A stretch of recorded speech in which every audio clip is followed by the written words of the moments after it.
চশমা museum, a house of world class, জলট্যাক মোড়, বহরমপুর মডার্ন। দেখুন, প্রত্যেক বছরে বন্যা হয়, আর বন্যার ঠিক সময় যখন পশ্চিমবঙ্গ সরকার ব্যর্থ হয়, পশ্চিমবঙ্গ সরকারের অদক্ষতা, পশ্চিমবঙ্গ সরকারের উদাসীনতা যখন ধরা পড়ে, তখন পশ্চিমবঙ্গের তৃণমূলকে বাঁচার জন্য একবার নয় বারবার গোটা ঘটনাটা কেন্দ্রের ঘাড়ে চাপানোর চেষ্টা করে।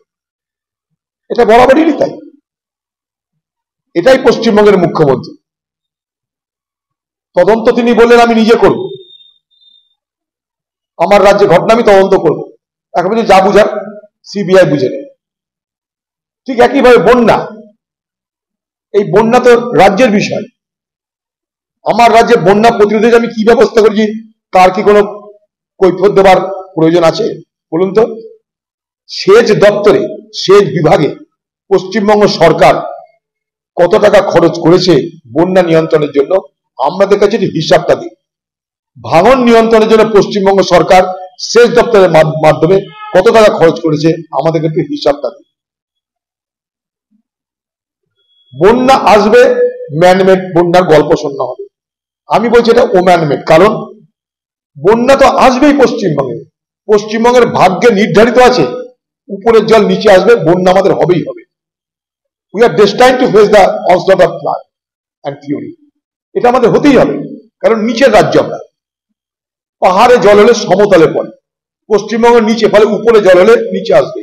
এটা তো জানি আমরা, কিন্তু আজ পর্যন্ত পরিকল্পনা কোথায়? এই মুর্শিদাবাদ জেলায় কাঁদি মাস্টার প্ল্যান প্রণব মুখার্জিকে ধরে বহু বছর আগে করে দিয়েছিলাম, ওই ঘাটাল হয়েছে এখনো পর্যন্ত। পশ্চিমবঙ্গের নদীর যে জল, সেই নদীর জল কিন্তু সম্পদ হতে পারে আমাদের, যদি সেচ দপ্তরকে ঠিক মতন আমরা কাজে লাগাতে পারি। সেখানে চুরি ছাড়া কোনো গল্প নাই, টাকা মাটি, মাটি টাকা ছাড়া কোনো গল্প নাই সেখানটায়। আজকে যখন বন্যা আসছে, এখন মুখ্যমন্ত্রী জলের মধ্যে পায়ের পাতা ভিজিয়ে বাংলার মানুষের কাছে তিনি সহানুভূতি আদায়ের চেষ্টা করছেন। অথচ এই জল যখন নামবে, তার হাত থেকে বাংলার মানুষকে রক্ষা করার জন্য তার কাছে কোনো ব্যবস্থা নেই। আচ্ছা বলুন তো, আগাম সতর্কতামূলক ব্যবস্থা হিসাবে এই সরকার বন্যা প্লাবিত যে সমস্ত এলাকা আজ দেখতে পাচ্ছি, সেখানকার মানুষজনকে কি অন্য জায়গায় এভাকুয়েট করেছিল, সরিয়ে নিয়ে গেছিল? তাকে এটাও জানা ছিল না যে বন্যা হতে চলেছে। এখন তিনি ঝাড়খণ্ড আর বাংলার বর্ডারকে সিল করে দিচ্ছেন, দেখাচ্ছেন দেখেছো আমি কত প্রতিবাদ করছি, কত বিরোধিতা করছি। প্রশ্ন আমার, বন্যা জল কি বর্ডার দিয়ে ঢুকবে ট্রাকে চেপে? বলুন, বন্যার জল ট্রাকে চেপে এই বাংলায় ঝাড়খণ্ড থেকে বর্ডার পার করে ঢোকে কি? যে আপনি বর্ডারটা সিল করে দিলেন খামোকা।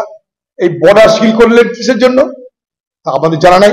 বর্ডার সিল করা মানে আমাদের রাজ্যের সমস্ত জিনিসের দাম বেড়ে যাওয়া, আরেক বিপদের মধ্যে ফেলছে।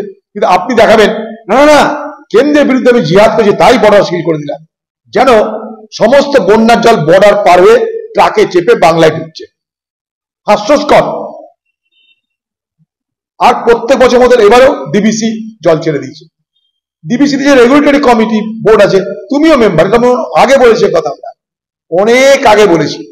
শুধু এখানে না, ভারতবর্ষের যেখানে বাঁধ আছে রাজ্যের অধীনে, সেখানটায় কেন্দ্র রাজ্য মিলে এই জল ছাড়ার পরিকল্পনা করা হয়। এটা এখানে না, ইউনিভার্সাল মেকানিজম, এটা সর্বত্র। সে দক্ষিণ ভারতেও যা হবে, পূর্ব ভারতেও তাই। অর্থাৎ মুখ্যমন্ত্রীর কথা বলা মানে, আমি তাকে প্রথমে বলতে চাই, আপনি যেন ডাহা মিথ্যাবাদী, কারণ আপনার অজান্তে কিচ্ছু হয়। আমি চ্যালেঞ্জ করছি, যদি আপনাকে না জানিয়ে ডিবিসি এতটা জল ছেড়ে দেয়, তাহলে সেটা ক্রিমিনাল নেগলিজেন্স। তার জন্য তাদের বিরুদ্ধে কোর্ট করছেন না কেন?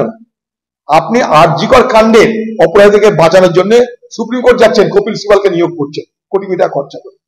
তো এই যে জল ছেড়ে দিল বাংলার মানুষকে না জানিয়ে, সেই জলে আমাদেরকে ডুবিয়ে মারা হচ্ছে, এটা তো অনেক বড় অপরাধ। সেই অপরাধের শাস্তি চেয়ে আপনি মুখ্যমন্ত্রী হাইকোর্ট বা সুপ্রিম কোর্ট যাচ্ছেন না কেন? আপনার কাছে আমার চ্যালেঞ্জ থাকলো, আপনি যাবেন না। তার কারণ আপনি নিজে জানেন আপনি মিথ্যা কথা বলছেন। ডাহা মিথ্যাবাদী বাংলার মুখ্যমন্ত্রী আরেকবার প্রমাণ করলেন।